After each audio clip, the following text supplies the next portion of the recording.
할렐루야. 오늘도 진리의 말씀과 그리스도의 사랑으로 충만해지시길 축복합니다. 로마서 13장 11절부터 14절까지의 본문으로 하나님의 말씀을 전하겠습니다. 14절만 읽겠습니다. 오직 주 예수 그리스도로 옷 입고 정욕을 위하여 육신의 일을 도모하지 말라. 아멘. 신앙인의 실천에 관한 내용인 로마서 12장, 13장의 전체 흐름을 보면 12장 1절 예배, 2절 영적 분별, 3절부터 8절까지 은사, 9절부터 13절까지 사랑, 14절부터 21절까지 악을 대하는 태도, 13장 1절부터 7절까지 세상 권세, 8절부터 10절까지 다시 사랑이 나오는데 12장에서는 사랑의 개념을, 13장에서는 율법의 완성 측면의 사랑을 다룹니다. 오늘 본문의 주제는 시간입니다. 하나님이 모든 사람에게 똑같이 주신 건 시간이라는 선물입니다. 우리가 환경 탓을 많이 하는데 시간만 잘 선용한다면 모든 환경을 극복할 수 있습니다. 물론 하나님의 뜻에 반하는 사람들 때문에 막힐 수는 있지만 노력하는 모든 과정에 큰 의미가 있습니다.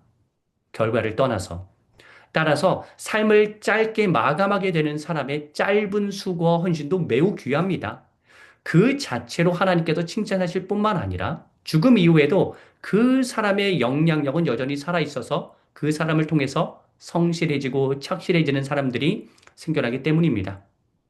바울이 나중에 옥중에서 쓴 에베소서 5장 16절에 보면 세월을 아끼라. 때가 악하니라. 라는 교훈이 나오는데 그 교훈을 마음에 두고서 오늘 본문을 읽으면 도움이 됩니다. 아울러 이 말씀을 나의 삶에 실제적으로 적용해서 내가 빛의 자녀로서 살아야 하는데 여전히 버리지 못하는 어둠의 영역을 이 말씀을 읽으면서 들으면서 과감하게 버리는 은혜가 있길 간절히 기원합니다. 11절 나태함과 게으름에서 깨어나라는 선포입니다. 11절에 나오는 구원은 성화로 이해하면 더 좋습니다. 구원받아서 지금까지 성화의 과정을 밟고 있는데 시간이 한참 지나서 이 정도로까지 성화가 진척되었으면 여전히 버리지 못하는 그 악한 습성, 이제 버릴 때가 됐는데 확실하게 버려라 라고 하는 결단을 촉구하는 말씀이 11절입니다.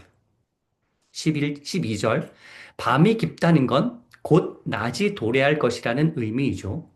성화의 과정을 밟으면서 우리는 서서히 빛이신 하나님을 깨닫게 됩니다. 그러면 과거의 그 칠흑같이 어두웠던 그 어둠을 완전히 벗고 빛의 갑옷으로 철저히 무장해야 합니다. 어둠의 일을 완전히 벗어야 합니다.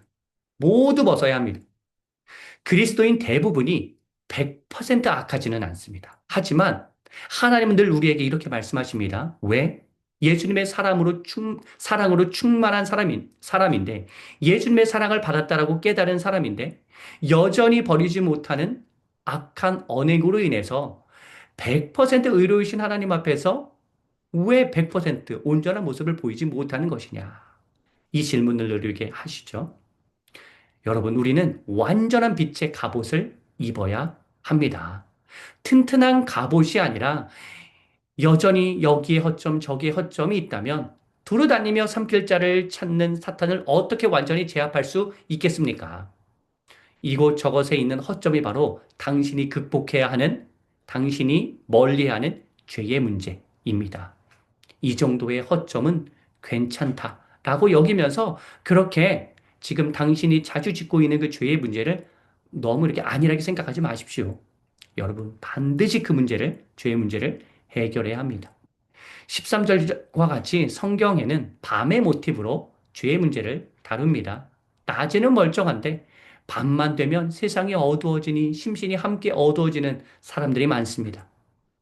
햇빛이 내리쬐는 낮에는 보는 눈이 많아서 죄를 못 짓다가 해가 지면 본색을 드러내서 죄악에 빠지는 죄악을 많이 저지르는 사람이 많습니다. 여러분, 우리는 그러한 세상의 모습을 따라가면 안 됩니다. 데살로니가전서 5장 5절에 빛의 아들, 낮의 아들이라고 나오고 에베소서 5장 8절에 빛의 자녀라고 나오듯이 우리는 단정하게 행동하고 어둠에 해당하는 방탕, 술 취함, 음란, 호색, 다툼, 시기를 피해야 합니다. 버려야 합니다. 13절에 나온 우리가 경계해야 할 어둠의 영역에 해당하는 단어를 실제적으로 설명해 드린다면 다음과 같이 네 가지 측면에서 설명해 드릴 수 있습니다. 방탕은 시간을 허비하는 행동입니다. 하나님이 주신 시간을 알뜰하고도 성실하게 사용해야 합니다. 술 취함은 자기 쾌락의 문제입니다. 내가 기뻐하는 것이 중요하지 않고 하나님이 기뻐하시는 삶을 살아야 합니다. 더 나아가 술만 안 마신다고 해서 능사가 아닙니다. 다른 자기 쾌락에 빠져 있다면 그것도 버려야 합니다. 음란과 호색은 성적 타락입니다. 성적으로 순결하지 않으면 하나님의 뜻을 올바로 인지할 수가 없습니다. 하나님과 통하는 메커니즘이 성적 타락으로 인해서 흔들리게 되어 있습니다. 다툼과 시기는 관계적, 사회적 죄악입니다. 관계를 망가뜨리는 이간질과 충분히 수용할 수 있는데도 받아들이지 못하는 품이 좁은 모습을 우리는 주의해야 합니다. 14절. 우리는 누구를 위한 삶을 살아야 합니까? 누구를 위하여 우리의 시간과 마음을 사용해야 합니까? 죽을 수밖에 없는 우리를, 죄인인 우리를 살려주셔서 계속 살도록 생명을 주신 하나님을 위해서 살아야 합니다. 하나님의 기쁨을 위해서 살아야 합니다. 나의 육신이 즐거워하는 육신의 정욕을 버리고 예수 그리스도를 날마다 묵상하면서 영적으로 잘 무장하여 그리스도의 옷을 입은 자로서 살아가길 하나님께서는 원하십니다.